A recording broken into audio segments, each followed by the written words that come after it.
Hey there guys, welcome to the first episode of Aznalysis, a video series where I'm going to cover games that I don't think have enough time in the spotlight. Today I'm going to be doing a game called Tiny Bubble. It's a rather, I wouldn't say strange concept, a very unique concept. But before we get onto the actual game, I'm going to say that an alternate title would be, this game has the most difficult to record main menu screen ever, which I'm going to flash up on the screen now. You can see there where it says click to start. You don't actually click. Every button on my keyboard progresses past the title screen, and that made it impossible to record, so I just had to get a picture of it. Now, onto the actual game. First things first, I've got to say a couple of things about the options. One, alternate sound sliders, which is pretty cool. Lock mouse, you are going to want to have that on for this game. Auto pause, I don't know if this one is honestly personal choice. I personally have it on just in case. Graphics, you don't need them, trust me. Resolution, yes. VSync, always nice. Show mouse, I'm going to have this off. You'll see why in a bit. Particles, they're not as in your face as you might think, but I'm going to keep them on because I like them and I find them pretty. Controls, you've got mouse, keyboard, and 4 different joysticks, or joypads, whichever one you want to say. Now, you might be clamoring, oh, you can't rebind the keys. No, you do not need to rebind keys, mouse, anything. Trust me on this one. There are barely any controls. Now, something that's confusing me, sensitivity. It doesn't seem to do anything. And, I don't know, maybe there's some feedback that I'm missing, but I don't know. Now, onto the actual game, Tiny Bubble. What's the game actually about? It's a kind of breakout, peggle, casual score attack game is the best way that I can think of to put it, and from the words of the dev's mouth himself, this game is very... I'll just show you. I'm going to show you guys the tutorial first, just on casual because I want to get this over done quickly. Now, you can very clearly see the peggle part with the ball at the top here, but what makes this game so unique is that after the ball goes down, you can actually just keep batting it around, and it's kind of like if you only had one ball in peggle and you had to do as much with it as you possibly could. And it's just a very different concept. And I may have just failed the tutorial here, which is alright because this is the last part of the tutorial. There we go. There we go. That's literally the whole game. But there are different modes. The first mode here is infinite. There's also coarse and clean. There's also an online mode. There is actually local multiplayer, which I thought was pretty cool when I saw it. I'm guessing that's the reason for the 4 joysticks. Or maybe you can use extra keyboards, I don't know, I haven't tried it.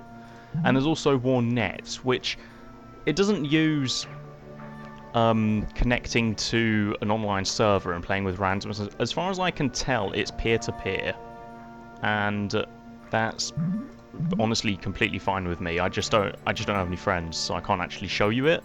But from what I've seen, it's pretty good, and it works almost flawlessly. And I will I'll put links in the description to the devs' videos on it.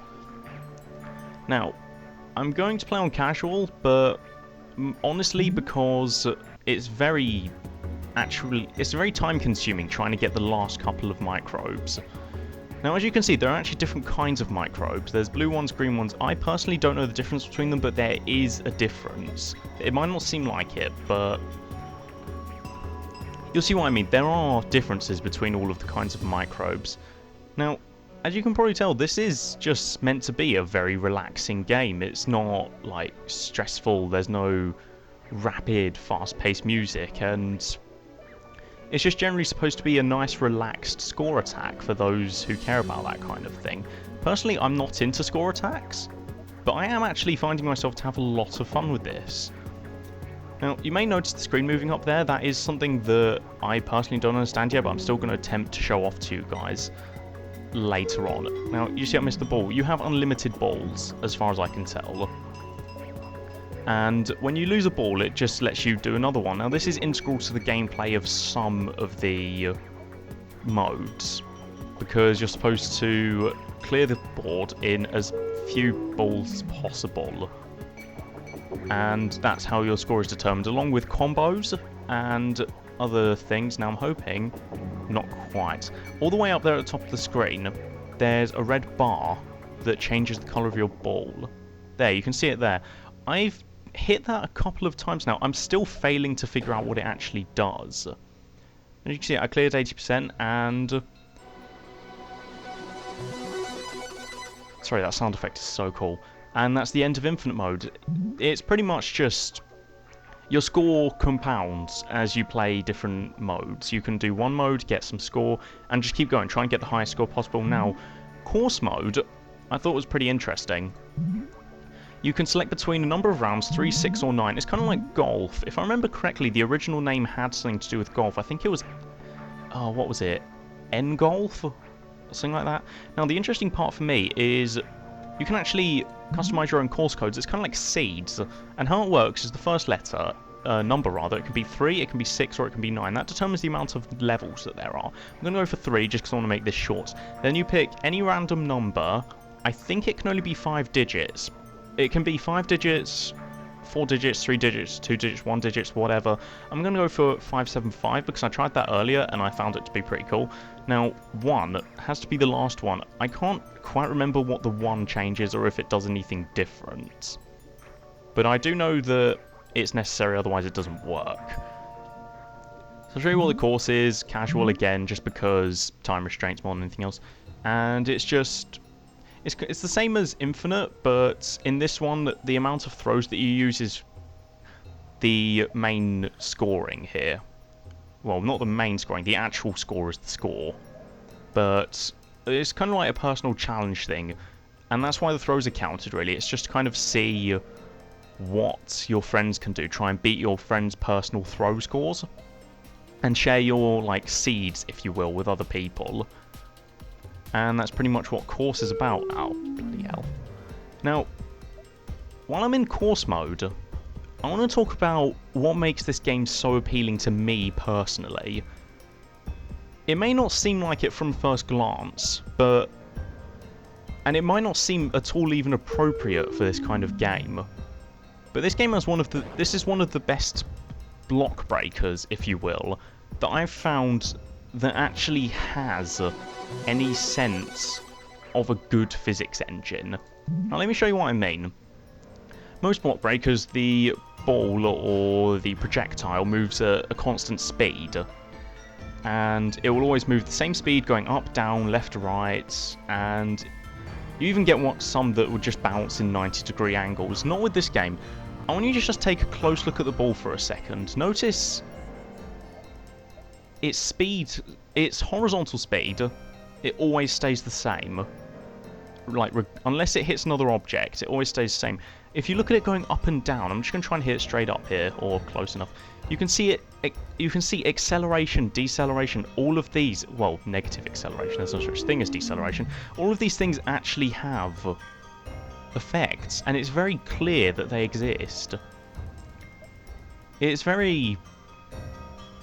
It makes it feel like the ball has weight, and not weight in the sense of how in shooters you've got weight behind the guns, gritty sounds, that kind of weight. I mean physical weight. I feel like the ball has mass, and it's just brilliant. You never see that. The ball in breakout games never has mass. It's just a floating object. This is different, and it's brilliant. And it's one of my favourite parts of the game. And it makes it so you can very clearly tell where the ball's going to go, what you need to do to change where the ball's going to go. And the rounded bat really helps with that. The rounded nature of the bats... I'll just show you. You can flick the ball. Like, you can do that in other breakout games, but with this, the speed of your bat actually... Bloody hell. The speed of your bat actually affects the speed of the ball. It's momentum. The ball has momentum. Like, wow. This isn't something groundbreaking, and it's not something that's particularly new, but I see this so rarely in block breakers. The ball just... In other block breakers, sure, you can move your bat to the side. Like, something like that. You can actually do that. And sure, you can do that as well, but you can actually do things like that. And it pleases me. It feels good to control. It feels sharp, it feels crisp, it feels like you're in control all of the time. And that's what gives this game its difficulty, is its physics engine, because its difficulty isn't artificial, it doesn't have weird movement of the ball or anything like that. The difficulty is you learning how to manipulate the physics of the ball. And it's amazing. Now I think that was the third round of the golf. 4 throws. Was that on the last one? So 9 throws, 4,950 points. You've got the seed. You can try and beat my score if you want to, of course. I will be putting a link to the devs' websites in the description. And the third mode here, clean, is very... I think there's a lot, to be honest.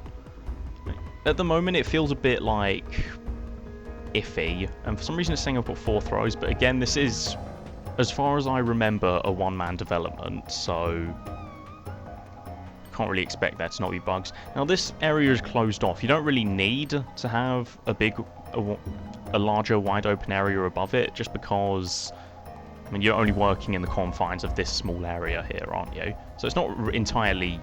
I can see why it's different than the other modes. Oh! Whoa. That's pretty cool. Now, you can knock around the microbes. Even though this might be my least favourite one, I can say that this one is probably the one with the most strategy involved, because when you hit the microbes, they give off their little pulses, as you can very clearly see. Like, there's one there, just above my paddle, and these pulses clean the background. Now, as you can see, like, half of that pulse was wasted, because I'd already cleaned up that area. And you don't want to clean up the same area twice, because it doesn't actually do anything. So what you want to do, you want to direct your ball to clean up the right areas. And you can get off massive chain reactions, because I just cleared that entire board by hitting 1 microbe. So it's not like this game's very tedious, it's very combo driven, honestly, and that's pretty cool for people who like score attacks. Oh, that was pretty cool. It's things like that that make me really appreciate the momentum. I mean, the ball even seems to have terminal velocity, which is pretty cool.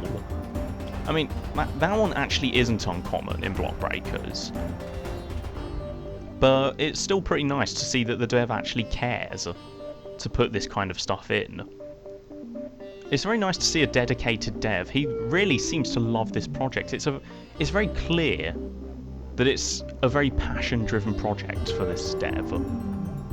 Because he seems just friendly. He seems caring. It seems like he cares about his game. And that just makes it a much better experience for me. Now, this game isn't all bright and shining. There are a couple small issues that I have with the game.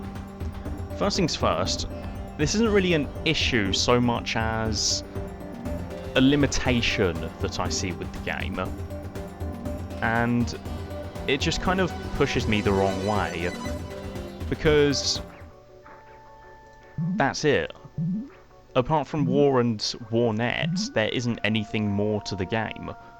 My main concern with Tiny Bubble is that there are not enough modes. Like Infinite, Course and Clean. And sure, it's a score attack. There don't necessarily need to be a lot of modes, because score attacks are about replaying and doing the same thing over and over again to try and get the best score. But for those who just play this game to knock a ball around, just have a bit of fun, like me, I find the limitation of the modes to be a bit of a restriction on the lifespan of the game. There are a couple of modes that I've personally thought of. I'm going to go into Infinite just to demonstrate my ideas for what one mode could be. I'm not going to bother with trying to get the microbes. Okay, I'm thinking of more of a height challenge, where the ball scrolls up, your paddle scrolls up at the bottom of the screen too. And so does the death zone at the bottom of the screen. And you just got to try and get the ball as high as possible while still fighting microbes. I think it seems like that would just be something I would enjoy, honestly, because saying it out loud, that sounds kind of boring. Oh, here we go. This, I have no idea what this does. It just seems to shake the screen. I don't get what it does, to be perfectly honest. There's probably a reason as to what it does. Like, maybe it knocks the microbes harder, it seems like it's doing, or maybe it goes faster. But actually, Infinite Mode here specifically is something that I think could use a lot of improvements. I think people expect something different when they hear Infinite Mode. What I think people expect is a mode that has infinitely respawning microbes.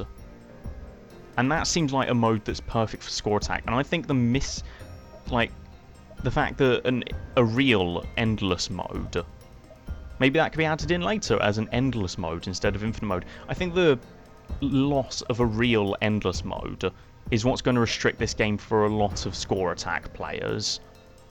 Like, I can't think of a good score attack that's come out recently that hasn't had some form of an endless mode, that hasn't had the score attack aspects be a side part of the game. And I think an endless mode would really bring in a lot more fans to this game. Because also online leaderboards are a must for any score attack. Like, Dev, I love you, but seriously, no leaderboards. Like, maybe there's some kind of leaderboards here. This is the network. No, it doesn't seem like there are any leaderboards for the game, which is a massive, massive letdown. One smaller thing that I wish to bring note to, there's actually no full screen mode. And this is not a necessity, but there are lots of people who really like playing in full screen. I'm one of those people personally. I can't stand playing in a window. And another thing about the graphics, this is 1920 by 1080, but as far as I can tell, this is locked to a 4:3 resolution, so you've got these massive ugly black bars at the side. And on YouTube, there are going to be more ugly black bars above the screen, which, in my opinion, is actually a massive problem, because people don't want to see big black bars. In fact, something I forgot to mention, I'm just going to go into Infinite Game real quick. Your paddle, it can actually go off the sides of the screen, because it's locked to 4:3.